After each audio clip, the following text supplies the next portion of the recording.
चतरा जिला में पोस्ते की खेती जोरों पर है और जिला प्रशासन और वन विभाग के द्वारा यहाँ लगातार कार्रवाई भी हो रही है। लेकिन जिस तरह से कार्रवाई हो रही है और जिस तरह से यहाँ खेती हुई है, उसकी जानकारी लेने के लिए जब हमने यहाँ के ग्रामीणों के पास, यहाँ के लोगों के पास जब हम इसका जानने की कोशिश किए कि आखिर जिला प्रशासन और पुलिस प्रशासन जो है अभियान भी चला करके कार्रवाई भी कर रही है, आखिर पोस्ते की खेती थमने का नाम नहीं ले रहा है। तो बहुत सारे ओपिनियन हमारे पास आया और उन्होंने साफ तौर पर बताया कि जब तक यहाँ का जो स्तर है वो जब तक हाई लेवल पर नहीं पहुँचेगा, तब तक यहाँ जो नशे की ओर जो अग्रसर हो रहे हैं, यहाँ के जनता, यहाँ के जो लोग नशे की ओर जा रहे हैं, उस पर विराम नहीं लग सकता है। लोग ने बताया कि गांव में एक स्कूल है और उसमें 400 बच्चे हैं और 2 टीचर हैं। तो जिसको लेकर के लोग बता रहे हैं कि सरकार को जो है शिक्षा की ओर विशेष ध्यान दे और स्वास्थ्य की ओर विशेष ध्यान दे और जो बेरोजगार लोग हैं उसको रोज़गार की ओर जोड़े, तभी यहाँ चतरा में नशे की जो खेती हो रही है उस पर विराम लग सकता है। अब देखना होगा कि सरकार और जिला प्रशासन शिक्षा की ओर कब तक ध्यान देती है और अफीम की जो खेती होती है इसमें विराम कब तक लगेगा। झारखंड 11 फर्स्ट के लिए चतरा से संजय। चतरा में जो अफीम की खेती रुक नहीं रही है, उसका सबसे बड़ा और मुख्य कारण है लोगों को शिक्षित करें, यहाँ पढ़ाई लिखाई पर ध्यान दें, शिक्षकों की बहाली करें और बेरोजगारी। यहाँ जिस प्रकार से चतरा में विकास होना चाहिए वो हो नहीं पा रहा है। आप गौर करेंगे चतरा में पर्यटन की असीम संभावना है, लेकिन वहाँ पे सड़क नहीं है, बिजली नहीं है, लोगों को जानकारी नहीं है। अगर यही जानकारी समुचित लोगों तक मिलता, पर्यटन आते तो चतरा का विकास होता, यहाँ के लोगों को रोज़गार मिलता। अगर किसी को रोज़गार मिलेगा तो निश्चित है कि जो लोग अफीम की ओर मुड़े हुए हैं वो किसी अन्य धंधे पाने में लग जाएंगे और चतरा में अफीम रुक सकता है। चतरा जिला प्रशासन बहुत प्रयास कर रही है, लेकिन वो उन्हें तभी सफलता मिलेगी जब आप गौर करेंगे कि किसी भी पर्सनल ज़मीन में अगर कोई अफीम की खेती करता है तो उसके ऊपर FIR होता है। अगर ये FIR फॉरेस्ट के ऊपर भी होने लगे, क्योंकि आप सुने होंगे कि बहुत सारे जगह में फॉरेस्ट की ज़मीन पर अफीम पैदा किया जा रहा है। अगर उनके ज़मीन पर अफीम होता है तो वहाँ के DFO हो, रेंजर हो, सिपाही हो, उनके ऊपर भी FIR होना चाहिए और ये नॉन अवेलेबल होना चाहिए। तब देखिएगा कि अफीम जो चतरा में हो रहा है वो बहुत कम हो जाएगा और लोगों को जब यहाँ का विकास होगा, यहाँ जब सड़कें बन जाएंगी, यहाँ बिजली 24 घंटे मिलने लगेगी, तो निश्चित है कि यहाँ बहुत सारे पर्यटन की संभावनाएं बढ़ेंगी, बहुत सारा रोज़गार लगेगा, बहुत सारे औद्योगिक क्षेत्र का विकास होगा, तो यहाँ लोग अपने रोज़गार की ओर मुड़ जाएंगे। और दूसरी ओर आप देखेंगे कि जो यहाँ अफीम की खेती की जा रही है उसमें दूसरा सबसे बड़ा जो रोल है वो अशिक्षा का है। सरकार को जहाँ शिक्षा की ओर ध्यान देना चाहिए वहाँ सरकार इस ओर ध्यान नहीं दे पा रही है। आप गौर करेंगे कि एक विद्यालय में 400 बच्चे हैं, लेकिन शिक्षक 2 और 3 हैं। उन्हें मध्याह्न भोजन में अन्य कामों में इंगेज कर दिया जाता है। लोग अगर शिक्षित होंगे तो वो अपने अधिकार को जानेंगे, वो अपने कर्तव्यों को जानेंगे, वो नियम कानून को जानेंगे। उन्हें जब पता होगा कि इससे हमारे बच्चे के स्वास्थ्य खराब हो सकता है और उससे हम लोग का भविष्य खराब हो सकता है, तो निश्चित तौर पर है कि वो अफीम की ओर से मुड़कर शिक्षा की ओर और अपने रोज़गार की ओर लग जाएंगे। तो सरकार को चाहिए कि पहले लोगों को शिक्षित करें, यहाँ पढ़ाई लिखाई पर ध्यान दें, शिक्षकों की बहाली करें और बच्चों को रोज़गार की ओर डाइवर्ट करें, तभी ये संभव हो पाएगा कि यहाँ अफीम की खेती रुक सकती है। सबसे पहले तो यहाँ पे हम लोग को शिक्षा को ध्यान देना पड़ेगा, क्योंकि सरकारी स्कूल में बहुत सारे बच्चे लोग, बहुत सारे टीचर्स लोग, बच्चे लोग तो पढ़ने के लिए जाते हैं, बट टीचर लोग अपना बस काम करते हैं, बैठते हैं, बात करते हैं। सबसे पहले हम लोग को टीचर्स पे ध्यान देना होगा, बच्चे लोग पे ध्यान देना होगा। अगर हम लोग का बच्चा पढ़ेगा तभी तो आगे बढ़ेगा।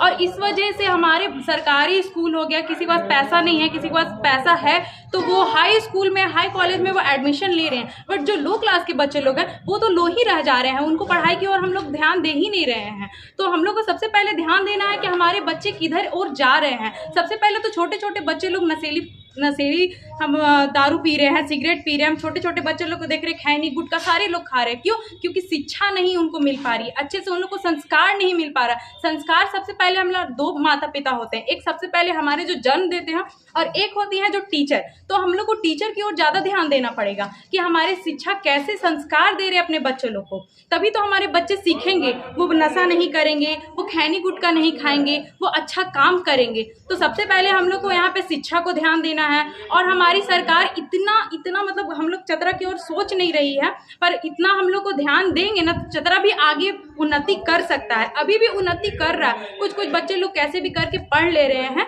कुछ बच्चे लोग पढ़ना चाह रहे हैं पर हम लोग को शिक्षा अच्छे से नहीं मिल पा रहा है।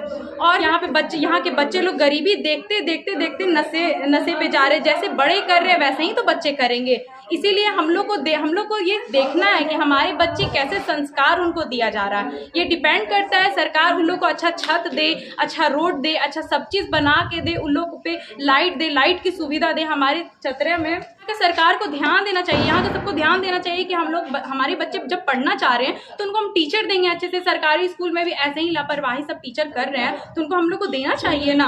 हम लोग पढ़ने आ रहे हैं, हम लोग रोज दिन पढ़ने आते हैं, हम लोग ऐसे देखते हैं तो हम लोग वापस घूम के चले जाते हैं, तो हम लोग क्या करेंगे? नशा करेंगे। हम लोग को कुछ बिजनेस करना होगा ना, हम लोग को कुछ भी खाने के लिए, पेट चलाने के लिए हम लोग कुछ तो करना पड़ेगा।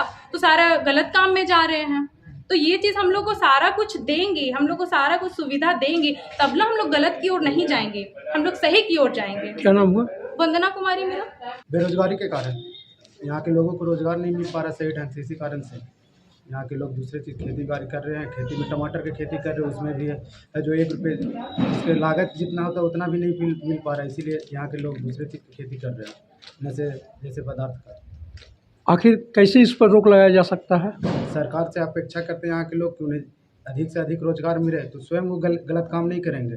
तो कैसे रुक कैसे सकता है ये पोस्ते की खेती? भैया रोजगार मिलेगा वहाँ लोग ऑटोमेटिकली गंदे काम करना छोड़ देंगे।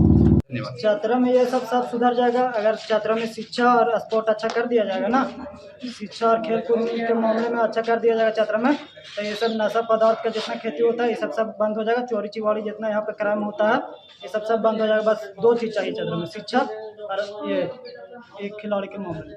झारखंड के अंदर कितने ऐसे विभाग है, जिस विभाग में जितना पद है क्या उतने लोगों का वहाँ पे रिक्त हो चुकी है या नहीं हुई है? अगर नहीं हुई है यानी कि लोगों की वहाँ आवश्यकता है, और वह अगर खाली रहेगा तो कहीं ना कहीं लोग अपना जीविकोपार्जन करने के लिए कुछ न कुछ उपाय करेंगे ही करेंगे, जिसके वजह से लोगों को ये लग रहा है कि अब मुझे यहाँ से और कोई उपाय नहीं नज़र आता है। पढ़ाई लिखाई किया, कुछ लोग पढ़ाई लिखाई की वजह से भी थोड़ा सा पीछे रह जाते हैं। कुछ लोग अगर करने के बाद भी अगर उनको सही तरीक़ा से रोजगार नहीं मिल पाता है तो अपना जीविकोपार्जन चलाने के लिए वो पोस्ते की खेती या फिर बाकी जितने भी नशीले पदार्थ हैं उन सभी चीज़ों का वो अपना धंधा बना रहे हैं या काम बना रहे हैं, अपना बिजनेस बना रहे हैं, जो भी जैसे जिनको जो समझ में आ रहा है, और उसी की ओर लोग आगे बढ़ रहे हैं, जिसकी वजह से यहाँ पे जिले में, झारखंड के चतरा जिले में पदार्थ की ओर बढ़ रहे हैं। आप सबसे मेरा इधर क्लास है कि मतलब जो चतरा क्षेत्र है वहाँ पे तो ठीक ठाक ही है, लेकिन जहाँ पे शिक्षा का सही ढंग से नहीं हो पा रहा है। स्कूलों में, सरकारी स्कूलों में वहाँ पे 400 बच्चा है, 2 टीचर है, खाना पीना का वैसा ही वहाँ पे व्यवस्था चलता है, तो उसी से मतलब उसको ठीक किया जाए। चतरा पुलिस लगातार अफीम के विरुद्ध कार्रवाई करती रही है। इस वर्ष भी हम लोगों ने काफ़ी अर्ली सितंबर महीने से ही अवेयरनेस ड्राइव इत्यादि चालू कर दिया था, और उसके बाद जो भी एरियाज में खेती हुई है, चाहे वो जंगली क्षेत्र हो चाहे वो रेती क्षेत्र हो, वहाँ पर हम लोग लगातार इन्वेस्टिगेटिव कार्रवाई कर रहे हैं। अभी तक लगभग 1300 एकड़ से ऊपर की खेती विनष्ट की जा चुकी है। हालांकि अभी भी कुछ एरियाज ऐसे हैं जहाँ पे अफीम की खेती की सूचना हमें प्राप्त हो रही है, और उन सभी जगहों पर ड्राइव जो है वो चलाया जा रहा है। इस ड्राइव में चतरा पुलिस, वन विभाग, CRPF, IRB सभी का सहयोग लिया जा रहा है, और हमें उम्मीद है कि जल्द ही ये ड्राइव जो है ये पूरा हो जाएगा। जहाँ तक अफीम की खेती की बात है, तो जिन क्षेत्रों में खेती हुई है, खासकर वो सभी क्षेत्र जो है वो नक्सल प्रभावित हैं। उन सभी क्षेत्रों में भाकपा माओवादी एवं TPC इत्यादि के ग्रुप की मूवमेंट जो है वो हम लोगों ने मॉनिटर की थी, और कहीं ना कहीं ऐसा है कि नक्सल के द्वारा जो एक संरक्षित इन्वायरमेंट उन्हें मिलता है, और जो विकास का अभाव जो जनरली उन एरियाज में है, ये सब एक ब्रीडिंग ग्राउंड है अफीम की खेती के लिए। आप एग्जाम्पल के तौर पे देख सकते हैं, जैसे चतरा जिले का गड़िया अंकुदर का जो एरिया था, जहाँ पे कि पिछले साल तक काफ़ी बृहद पैमाने पर अफीम खेती की जाती थी। लगभग 400 एकड़ में पिछले बार हम लोगों ने गड़िया, अंकुदर, पथेल इत्यादि गाँव में अफीम खेती विनष्ट की थी। आप लोग सब भी वहाँ पर गए थे। उसके बाद से CRPF का कैंप वहाँ पे हम लोगों ने स्थापित किया। उस स्थापित कैंप होने के बाद नक्सल का मूवमेंट वहाँ पे खत्म हुआ, और मूवमेंट खत्म होने के साथ ही इस वर्ष हम लोगों ने अफीम की खेती में ऑलमोस्ट 0 कल्टीवेशन जो है वो वहाँ पे पाया। बहुत ही छोटे पैचेज में कहीं छुपा के लोगों ने कल्टीवेट किया था, जिसको हमने डिस्ट्रॉय कर दिया है। तो कहीं ना कहीं ये सभी फैक्टर्स हैं जो कि इस जिले में अफीम की खेती को सपोर्ट कर रहे हैं और हम लोग लगातार प्रयास कर रहे हैं कि उन सभी चैनल्स को, सभी जो बिचौलियों और जो इंटरस्टेट नेटवर्क को, सभी को हम लोग बस्ट करें और हमारी कार्रवाई लगातार जारी रहे।